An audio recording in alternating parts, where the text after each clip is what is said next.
With the bridge destroyed, let's head southeast waypoint 5, labeled tanks. Hey there everybody, welcome back to the channel. Thanks for tuning in for another weekly update on news and information about DCS World. I'm your host, Peruse Hedgehog, of course. Thanks for tuning in again for another video. Let's talk about this week's important news update because we have a spooky Halloween sale. And indeed, it's a good time to be a virtual pilot when Eagle Dynamics puts on these sales because you can pick up to 50% off on various items, so do check out the store. Here are some of the highlights from this week's sale list. The sale begins today and is in full swing right now. It began at 0800 Pacific Standard Time. It'll run through to the 8th of November, so there's plenty of time to pick up some goodies. Up to 50%, like I said. If you're a Steam client user, unfortunately, that sale will not kick in until the 29th of October, so you've got about a week to wait before the rest of us. However, it will begin on the 29th of October at 10 Pacific Standard Time, and it will end on the 2nd, so a little bit shorter than the main sale. The modules right now that are on sale for the standalone client people, of course, 30% off the following aircraft: the P-47D Thunderbolt, the Channel Map, which is not an aircraft, of course, and the F-18C Hornet is 30% off. Now, that's a fantastic aircraft, and if you haven't bit down on this aircraft and you're thinking about getting into some of the naval elements of the game, it's a good time to do that. Unfortunately, the supercarrier is not for sale right now. Still, worthwhile considering if you are a virtual pilot, haven't delved into the naval operations thus far, might be worth considering with that kind of discount, and the money that you save on that discount can then be funneled into or channeled into the supercarrier. The Viper, also 30% off, don't forget. Another great aircraft. Okay, it's a little bit behind in terms of development of where the Hornet's at, but it was only recently introduced at the beginning of the year. Eagle Dynamics have made it clear that they don't anticipate the Viper to be in early access as long as the Hornet was, because a lot of the systems are similar and the lessons learned from the Hornet are carrying over to the Viper. So good news there. All of those three aircraft there, great purchases. I don't own the Thunderbolt, and it is kind of tempting me right now just to kind of check that out. We'll have to see what happens. Now, of course, there are some exceptions. As mentioned, the supercarrier is not on sale. The F-14AB Tomcat, 15% off. Another great aircraft, and another great aircraft, again, if you're considering naval operations. Maybe you own the Hornet and enjoy the supercarrier experience with that and don't own a Tomcat. Now's the time to pick it up. We're still waiting from Heat Blur to announce the F-14A, which was touted for this month. Fingers crossed it comes out next week. I haven't heard anything yet. Heat Blur, if you're listening, let us know. Is it still on track? Because there's a lot of people really excited about the F-14A. Heard an interesting article recently. If you didn't see the Grim Reaper's interview with Dave Baranek, Dave's a great guy. He's a former RIO, very experienced, former Top Gun instructor, RIO instructor, and tactics and all the rest of it. A very interesting career that he's had.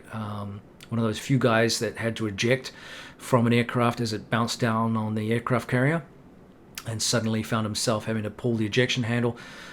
Always good for a great story. So he was talking about the F-14A as being an aircraft. Don't forget, it continued its service right up until the, what would you call it? I guess the axing of the aircraft from the Navy fleet under political decisions and what have you.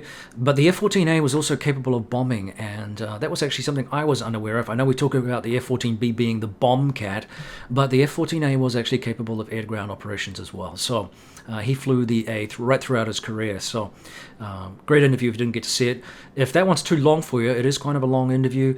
There is Movers earlier, about a couple of weeks earlier, he also interviewed Dave on his channel. So CW Lemoyne Mover, if you're not familiar with him, I'll try and put some links in the channel below, or the channel comments below, so you can see those things as well. Find those things a little bit more easily. So there's that. So the Tomcat, 15% off. That's what we were talking about. Great time to pick that up. Hoping the F-14A comes out at the end of the week. The JF-17 Thunder will be $64.99 if you're interested in that particular aircraft. I remember that's one of the more modern aircraft in the game, and also one of the more recent additions. As I said, the Supercarrier is not on sale. The A10C, unfortunately, is not on sale. That is the A10C2, the tank killer. The Syrian map is not available for sale, and the MI8 Crew Part 1 campaign is not, as well as the Raven 1 campaign for the F-18C. These are all newer things, obviously, and as I said, not unfortunately able to be participated, or not able to be, what's the word I'm looking for? Not participated, not able to be included in the sale. So, anyway, grab some of those deals. They're hot deals and very, very exciting, and well worth picking up a module or two if you can afford it. If you have been bulking out the price or trying to save up your pennies, or if you're like me, have some pennies to spare because you haven't been able to get a 3080 graphics card, and there's no knowing. Rumor has it that November is going to see, the marketplace flooded with some more. Apparently they have tons of 3070s. I'll believe it when I see it, based on the disastrous launch of the 3080 and to a lesser degree the 3090. None of those cards are available right now, so maybe I'll hold on to my cash a little bit and invest it elsewhere. Also, the Oculus Rift 2 is out as well, starting at $299. Ooh, it's super, super tempting, isn't it? It is the latest version. And everyone who says VR is the way to go in DCS world and you won't go back. Something I saw yesterday in an interview with Fast Jet Performance and Simon Pearson from Eagle Dynamics. We'll talk about that in a little bit. Moving on to the next thing. The GBU 38 development report. Key features for the JDAM for the F-18 right now. It has a new autopilot system. This weapon now incorporates the enhanced trajectory laws and provides the capability of programming for an impact with a specific terminal heading and a vertical angle. These options are designed to improve weapon effectiveness depending on the type of target. There's a graph that hopefully you should be looking at now.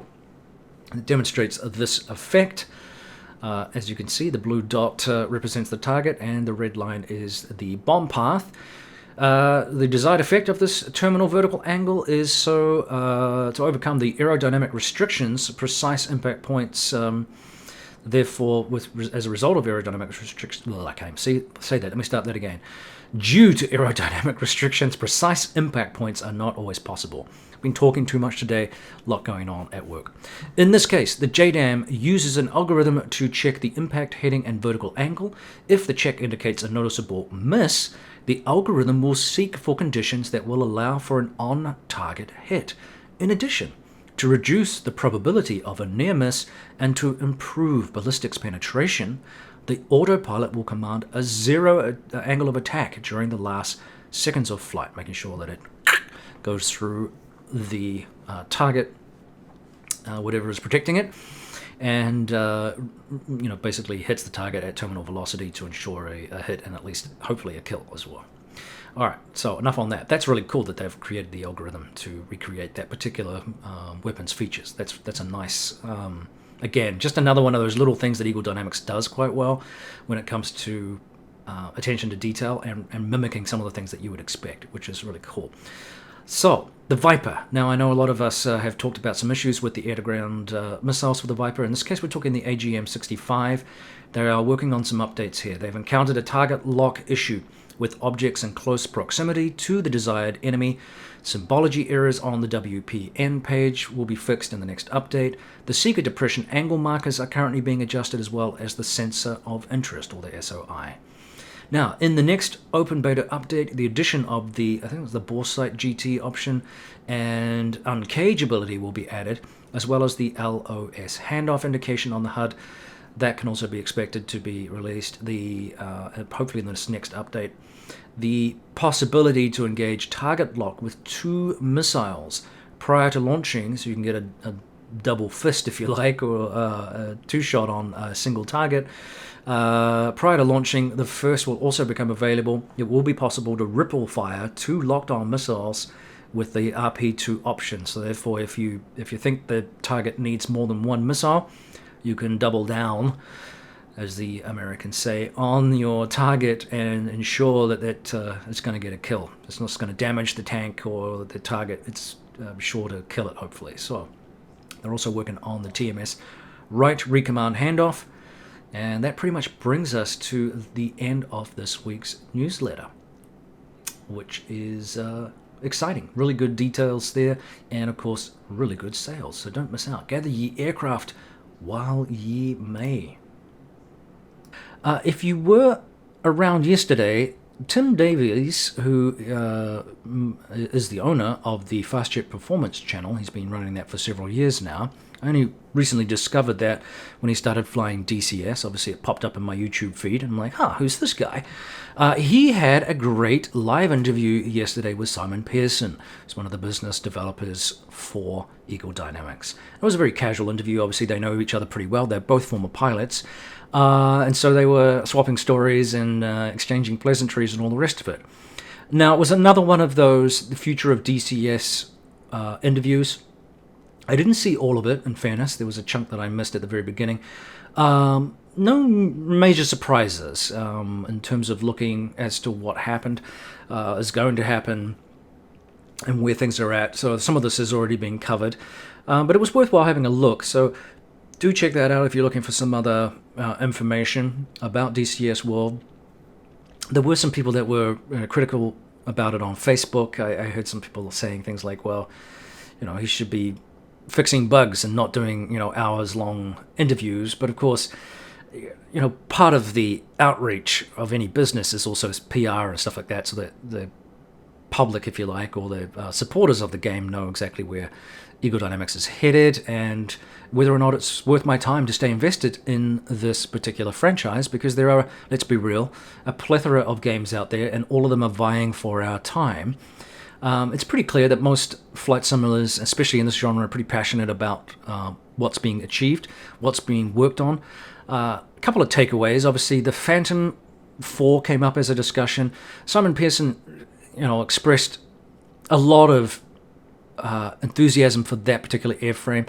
I think it will come. It's one of those things that's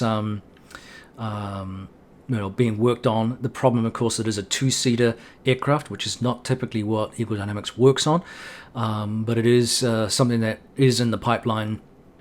I don't know exactly when it's going to be released, but he expressed significant positivity towards that.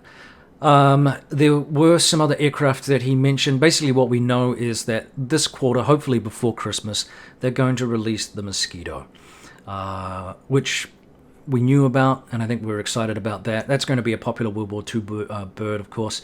Very, very exciting aircraft, and I think there's just a great nostalgia factor with that particular aircraft. Very few of them are left flying. I know there's one down in New Zealand that's actually being rebuilt right now. It's sitting in a hangar with most of its parts in parts. But it is intact, and there is an intention, I believe, to bring it up to flying ability. But a lot of them were lost because they are wooden frames, and so they basically rotted and, disintegrated post-war in storage and what have you. So a lot of them were, in fact, just destroyed and broken up, which is really, really sad. He talked about, obviously, the dynamic campaign. He indicated, of course, that the Hind would be released hopefully in Q1. He mentioned that there are some secret announcements and other big announcements that he wasn't allowed to talk about that will be available in 2022. What those are, I don't know. There was talk, of course, about the weather and clouds and all that kind of stuff. So overall, it was an interesting interview. There wasn't anything majorly new that I was aware of. I didn't see anything about the surprise aircraft. We started to get onto it, and then they got off topic and kind of missed it, but I was still curious if there was another surprise aircraft, which they had been talking about all year. So we're running out of time. The end of the year is nigh. So if there is a surprise aircraft this year, I'm beginning to wonder if it exists. No offense, Eagle Dynamics, but hey, come on, where's our announcement? Is it coming or is it not?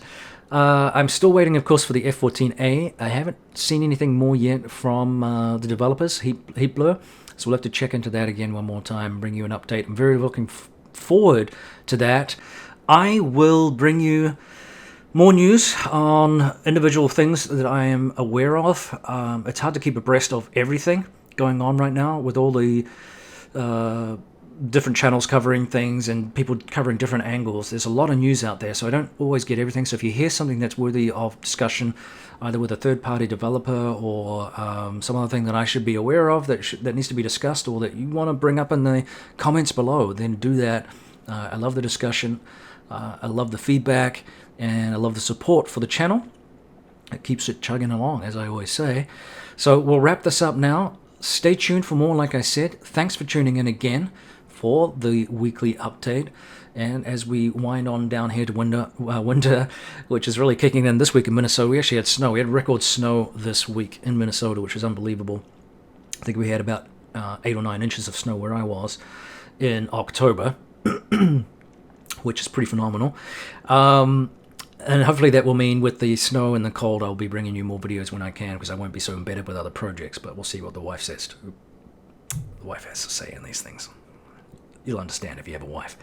Anyway, I digress. Let's wrap it up. Thanks for tuning in. Thanks for supporting the channel. Don't forget to like, subscribe.